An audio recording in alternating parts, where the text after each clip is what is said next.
someone on the IR, someone injured coming back. Who's most important to this Lions team to go on a run? So my problem is, Broder, is I want to say C.J. Gardner-Johnson. I just don't know, like, is he coming back for, like, just the playoffs before that? Because at the end of the day, like, C.J. Gardner-Johnson, a player like him, we saw it actually the effects within the first 2 or 3 weeks, or wait, just the first week, and then kind of in that Seahawks game before he went out, he was making, like, he's an animal. He's incredible. He is. He's the heart of that defense. He talks the whole time. He is the vocal piece of that defense. He keeps kind of that energy going, and it's like the energy you want from a team that's going there to contend. And he's the guy, I think, the biggest piece of that. If you can get him back for a playoff run.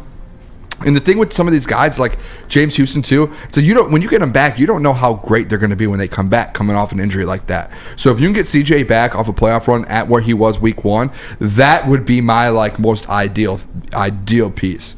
Because then we talk about because we talk about the secondary kind of depth, and we talk about that. And if you need that in the playoffs, if a guy goes down like we said with Jerry Jacobs with a rolled ankle.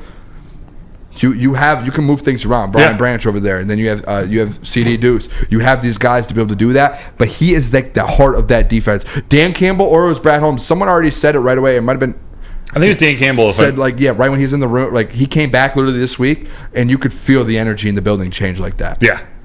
They both bring something valuable, and I'll probably go with James Houston just because of I think the defensive line needs a little bit more support than maybe the secondary. I think there are versatile pieces they have, but again, right to your point, they are very thin right now. Without Mosley, without having him in that lineup, if something were to happen to Cam Sutton, if something were to happen to Jerry Jacobs, you'd be in some trouble at cornerback. But if C.J. Gardner-Johnson's back, you theoretically could use him or Brian Branch at a cornerback position if you didn't trust Will Harris, or putting Will Harris at nickel, where I think he's stronger than at a true cornerback position. You can move things around, but I got to go with that defensive line. I know we've been talking about Chase Young a lot. I think that's just because we need.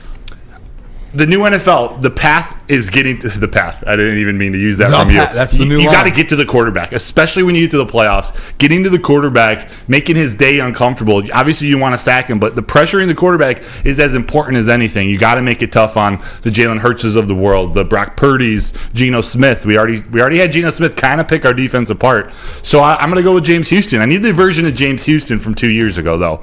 The first 2 games he played in, I don't know.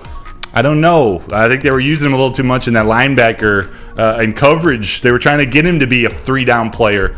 Man, just let him go get the quarterback. Quarterback's wearing red. He's a bull. Let him go.